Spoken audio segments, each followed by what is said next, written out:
Welcome back to जागो लाहौर। जनाब, हम दांतों की सेहत के हवाले से बात कर रहे हैं। डॉक्टर सलमान हमारे साथ स्टूडियोज़ में मौजूद है। डॉक्टर सलमान, रूट कैनाल के हवाले से, क्राउन के हवाले से बात कर रहे हैं। बच्चे का रूट कैनाल हो गया, क्राउनिंग होगी, अब उसके बाद थोड़ी सी एहतियात बता दे। देन हम लोग आईवी और जनरल एनेस्थीसिया पे भी बात करेंगे कि अगर क्राउनिंग हो गई है तो उसके बाद क्या एहतियात की जा सकती है, और वो क्या उसमें भी कोई प्रॉब्लम हो सकती है कि अगर एहतियात ना बरती जाए तो दोबारा से दर्द हो या कुछ और इन्फेक्शन हो जाए। बिल्कुल, आई अप्रिशिएट कि आपने क्वेश्चन किया जो कि बहुत इंपॉर्टेंट है। हमारे यहाँ असल में मिथ ये है, एक जनरल कॉन्सेप्ट पाया जाता है कि अगर हम बच्चों या बड़ों के दांतों में अगर हमने क्राउन कर दिया ना तो वो शायद सारी ज़िंदगी के लिए वो दांत सेव हो गया। It's not like that. देखें, हर चीज़ मेंटेनेंस मांगती है। क्राउन जिस मटेरियल से टूथ के साथ स्टिक होता है, it has a shelf life, may be it would be like 3 years और 4 years। उसके साथ बात क्या होता है कि वो जो मटेरियल है जिससे क्राउन यानी कि कैप जिसको कहते हैं, वो दांत के साथ स्टिक होता है, वो ना डिज़ोल्व होना शुरू हो जाता है। जब वो डिज़ोल्व होता है तो सारा खाना वगैरह सब कुछ उस क्राउन के अंदर जाता है, तो that causes the problem. Even के क्राउन के नीचे भी, कैप के नीचे भी जो दांत है उसके अंदर कीड़ा भी लग सकता है, वो क्राउन उतर भी सकता है। और अगर आप मेंटेन नहीं करेंगे क्राउन लगाने के बाद ओरल हाइजीन को, उसको साफ नहीं रखेंगे, तो that ultimately causes a greater problem then before. So oral hygiene maintenance कोई भी चीज़ है, मैं सबको ये कहता हूँ कि अगर तो इंडिकेटेड है तो क्राउन लगाएं।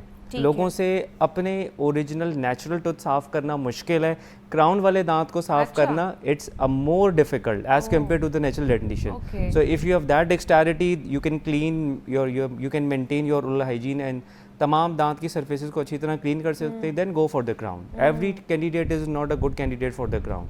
सो इसकी इवैल्यूएशन बहुत इंपॉर्टेंट है कि आप जो आपका पेशेंट है वो मेंटेन कर सकता है या नहीं।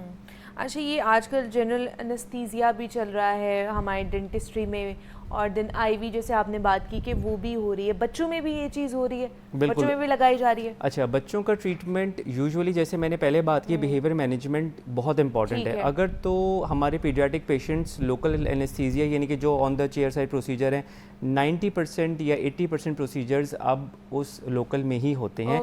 It depends on the cooperation of a patient, यानी कि जो बच्चा है, यानी कि जो हमारा पीडियाट्रिक पेशेंट है, एंड द डेंटिस्ट, इन दोनों की कोऑर्डिनेशन से होते हैं। लेकिन 20 to 30% केसेस अब हमारे पास ऑप्शंस हैं, जैसे कि ऑटिस्टिक चाइल्ड हैं, वो बिल्कुल भी कोऑपरेट नहीं करते, वो बहुत ज़्यादा हाइपर होते हैं, ठीक है, या बहुत ज़्यादा एप्रीहेंड पेशेंट्स हैं बच्चे, तो उनमें हम आईवी सेडेशन की तरफ भी जा सकते हैं। और बहुत सेफ प्रोसीजर है, anaesthetist on board on chair side with all the equipment मौजूद होता है, उसकी हर चीज़ की मॉनिटरिंग करता है। इवन हम जनरल एनेस्थीसिया के अंदर भी ये केसेस कर सकते हैं जहाँ हमारे पास लेंथी टाइम होते हैं, तमाम मॉनिटरिंग के जो है ना वो वेज अवेलेबल होते हैं। अच्छा, मैं ये बात ना यहाँ ऐड करना चाहूँगा, बहुत सारे जो पेरेंट्स हैं ना वो रिलक्टेंट फील करते हैं कि जी हमने अपने बच्चों को आईवी सेडेशन या जनरल एनेस्थीसिया में नहीं लेके जाना। उनकी रिलक्टेंसी समहाउ एक हद तक ठीक है, लेकिन if you compare our setup to the other setup, यानी कि वेस्ट का सेटअप, वहाँ तो बड़े फ्रीक्वेंट प्रोसीजर्स हैं। कोई मतलब कोई चीज़ ये कहना कि जी हम जनरल एनेस्थीसिया में लेके जाएंगे, आईवी सेडेशन में लेके जाएंगे तो बच्चे को कुछ नहीं होगा, यूजुअली कुछ नहीं भी होता है, लेकिन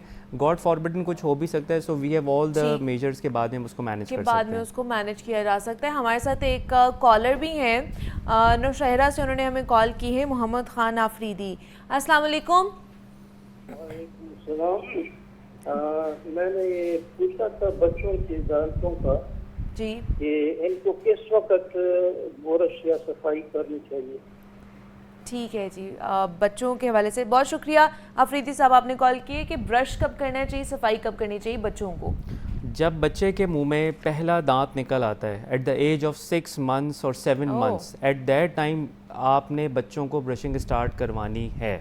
जब बच्चे के मुंह में 6 months, 7 months, 8 months, जब, क्योंकि देखें इसका मतलब ये नहीं है कि आप उसको 2 महीने में इस काबिल कर देंगे कि वो अपने ब्रश में, आपने 6 months से उसको शुरू करेंगे तो वो 2 साल तक, 1.5 साल, पौने 2 साल तक वो इस काबिल होगा कि आपने उसकी एक आदत बनानी है कि वो अपनी ब्रशिंग को मेंटेन रखे। यहाँ होता ये कि बहुत सारे बच्चे जो है ना वो बॉटल फीड पर होते हैं, जब वो बॉटल फीड पर होते हैं सारी रात बॉटल फीड करते रहते हैं, सुबह किसी को तौफीक नहीं होती किसी पेरेंट को कि हमने बच्चे के दांत साफ़ करने हैं, बच्चे की ज़बान साफ़ करनी है। याद रखें, जो सारी रात बॉटल उसके मुंह में निपल की फॉर्म में वो मिल्क जो है वो आता रहा है, उसके अंदर शुगर भी ऐड है, वो ज़बान पे भी लग रहा है, ज़बान कोई नहीं साफ़ करता, दांत कोई नहीं साफ़ करता, फिर बच्चों के अंदर वहाँ से कीड़ा लगना शुरू होता है। फिर पेरेंट्स कंप्लेन करते हैं कि डॉक्टर साहब ये तो दूध ही पीता है और दांत इसके कितने ख़राब है, क्योंकि आपने मेंटेन ही नहीं किया। आपको अवेयरनेस दी गई थी लेकिन शायद might be a possibility due to some reasons you can't take it, so please brushing, ज़बान को साफ़ रखना, ये चीज़ बहुत इंपॉर्टेंट है। जब भी आप बच्चे को दूध पिलाएं तो उसकी ज़बान को ज़रूर साफ़ करें। अच्छा, ये बात बहुत, और सिलिकॉन के ब्रशेस बहुत अच्छे हैं, बच्चे ना उसको बड़ी, मेरी भी एक बेटी छोटी है तो वो सिलिकॉन के ब्रश से जो है ना वो कभी ना कभी वो देखती है मामा बाबा लगे हुए हैं तो मैं भी ज़रा लगे रहूँ काम। तो ये बेसिकली एक आदत है जो कि आपने बच्चों को बतानी है, बाद में वो खुद ही ब्रशिंग करेंगे और खुद ही सब कुछ मेंटेन करेंगे। ठीक है। और जैसे जैसे बड़े होते जाते हैं तो फिर तो मेरे ख्याल से जितना बच्चा मीठा खाता है उसको हर उसके बाद मील के बाद जो है ना ब्रश करवाना चाहिए, और ये आदत होनी चाहिए ताकि कैविटी से जान छुड़वाई जा सके। ऑल्दो के बच्चों को हम मना नहीं कर सकते हैं कि वो इतना मीठा ना खाएं, बच्चे आजकल बहुत ज़िद्दी हैं। लेकिन हम जनरल एनेस्थीसिया पे और आईवी पे बात कर रहे थे। ये अब जैसे आपने कहा कि बहुत से पेरेंट्स रिलक्टेंट भी होते हैं, तो वो आके फिर कहते होंगे जी हमने तो नहीं एनेस्थीसिया लगवाना, हमने तो नहीं आईवी जो है ना ये लगवानी है, तो फिर किस तरह कन्विंस किया जाता है उनको? अच्छा, उसमें ना सबसे पहले हम डायरेक्टली आईवी सेडेशन या जनरल एनेस्थीसिया की तरफ प्रमोट नहीं करते। अच्छा, we try our level best के जो पीडियाट्रिक पेशेंट है उसका काम on chair side local anaesthesia में हो with the behaviour management and with the consent of the parents. लेकिन अगर हम देखते हैं कि अगर हमसे नहीं मैनेज हो रहा, अब वो मैनेज ना होने के बहुत सारे रीजंस हो सकते हैं, देन फिर हम उनको प्रमोट करते हैं कि आप आईवी सेडेशन में करवाएं। जो पेरेंट्स करवाते हैं वो वाकई ये कहते हैं कि डॉक्टर साहब बहुत कंफर्टेबल रहा है बच्चा। अच्छा, इसके अंदर डेंटिस्ट से ज़्यादा जो आपका पीडियाट्रिक एनेस्थीसिया वाला जो टीम है या जो मेंबर है, कंसल्टेंट है, उसका पेरेंट के साथ काउंसलिंग होना बहुत इंपॉर्टेंट है। वो और डेंटिस्ट ये एज अ टीम मिलके जितनी पेरेंट की काउंसलिंग कर सकते हैं, that is something important. Again मैं ये बात ऐड करना चाहता हूँ, गॉड फॉरबिडन कुछ भी हो सकता है, लेकिन हम क्यों बच्चे के दिल में एक डर पैदा करें कि वो डेंटिस्ट के पास कभी आए ना, कभी फॉलो पे ना आए। मेरे पास 35, 40 साल के लोग आते हैं, वो कहते हैं डॉक्टर साहब हम इसलिए नहीं आए, हमें डर लगता है। मतलब कुड यू इमेजिन 35-40 ईयर्स का कोई मेल या फीमेल आके ये बात कहे कि मुझे डेंटिस्ट से डर लगता है, तो इस that mean something bad would happen in the past. तो वो हम क्यों प्रमोट करें अपने पीडियाट्रिक पेशेंट्स के अंदर?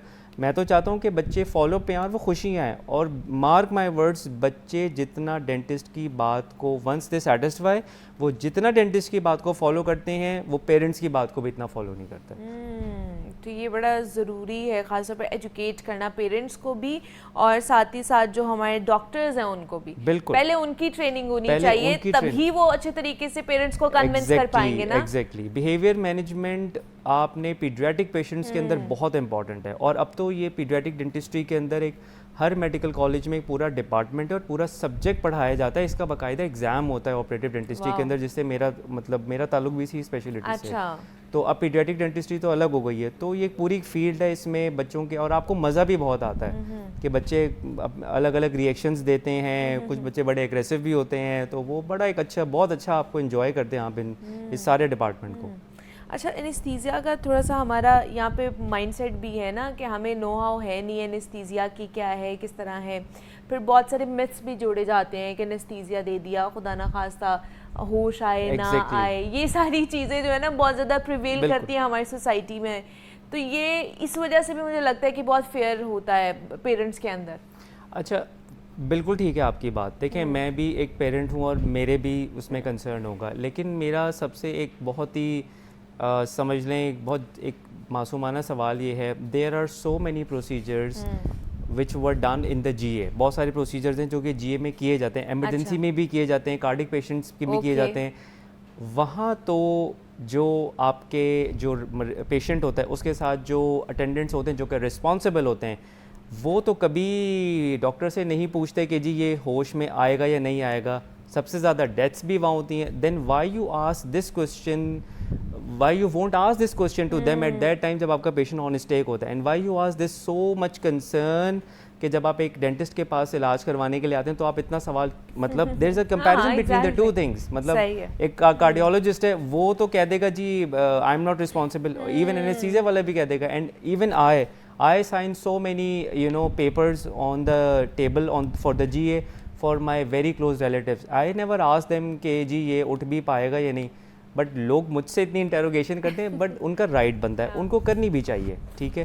क्योंकि अगर आप GA का केस हो पेशेंट में करें या IV सेडेशन में करें, अगर आप proper monitoring with every aspect आप नहीं करेंगे, things would definitely get worse at any spot. बाकी अल्लाह ताला जो है वो जब हम अच्छी नीयत से काम करते हैं तो अल्लाह फिर ताला भी अच्छा हमारी ही मदद होता है, करता है। बेशक ऐसे ही है।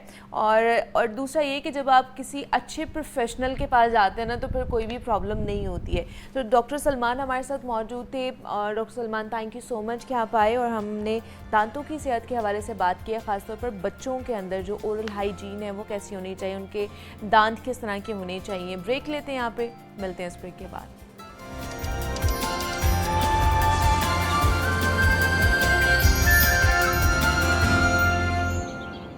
Union